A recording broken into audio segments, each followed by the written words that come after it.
पाकिस्तान अपना मैच जीत चुका है, लेकिन उसके साथ साथ आज एक टेस्ट मैच भी शुरू हुआ है जो कि इंडिया वर्सेस साउथ अफ्रीका का था। साउथ अफ्रीका अभी पाकिस्तान से खेल के गई है, अब उनका यहाँ पे इंडिया के साथ सीरीज है।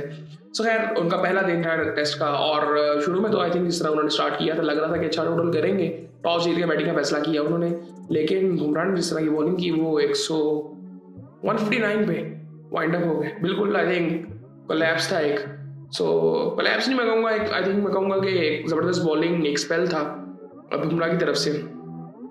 एडन मार्करम ने 31 रन बनाए, 23 रन बनाए रियान गिल्टन ने, और बड़े पॉजिटिव लग रहे थे दोनों, बड़े ज़बरदस्त तरीके से लेके चल रहे थे।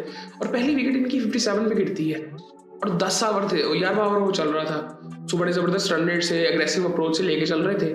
फिर दूसरी विकेट इनकी 62 पे गिर जाती है, तीसरी 71 पे गिरती है, चौथी 114 पे गिरती है, पांचवी 120 पे, छठी 146 पे, सातवीं 147 पे, आठवीं 154 पे, और नौवीं फिर 159 पे 159 पे, और 10वीं भी फिर 159 पे टीम ऑल आउट हो जाती है।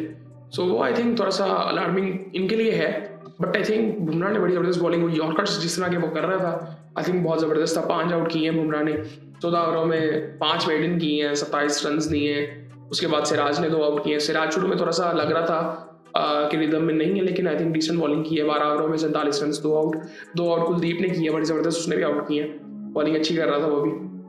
21 रन देके 1 आउट किए अक्षर पटेल ने, 2 मेडन भी किए इसने। रविंद्र जडेजा ने 8 ओवरों में 13 रन, कोई आउट नहीं किया। वाशिंगटन सुंदर ने 1 ओवर में 3 रन, और ये इस वक्त बैटिंग भी कर रहा है, 1 डाउन आया था। सो उसके बाद इंडिया बैटिंग के लिए आता है, और इंडिया इस वक्त 37 रन बना चुका है, 1 आउट हुआ इंडिया का 20 ओवरों में। और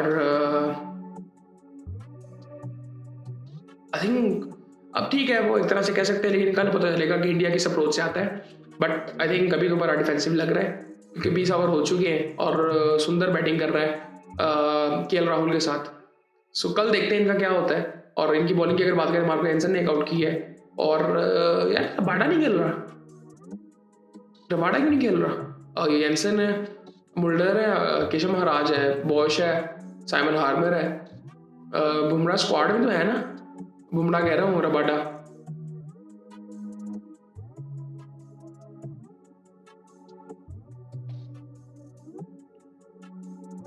बताएं आप लोग, ये बुमराह कह रहा हूँ फिर दोबारा यार, स्क्वाड में है कि नहीं है?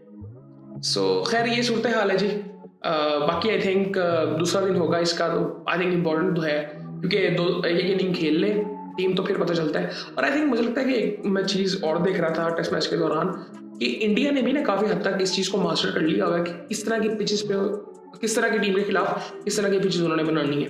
और वो बिल्कुल ही वो वाइंड अप जिस तरह से वो आई थिंक बंद कर देते हैं किताब के अंदर सब कुछ जल्दी से, तो वो नज़र आता है वो इंडिया में। लेकिन एक चीज़ उनके ऊपर ही पड़ गई थी, वो न्यूजीलैंड वाली सीरीज, जो न्यूजीलैंड ने इनको वाइट वॉश कर दिया था। सो खैर डिसेंट आई थिंक मैं दिन तो कहूँगा कि बुमराह इंडिविजुअली उसके हक में, लेकिन आई थिंक इंडिया के लिए बहुत अच्छा दिन था।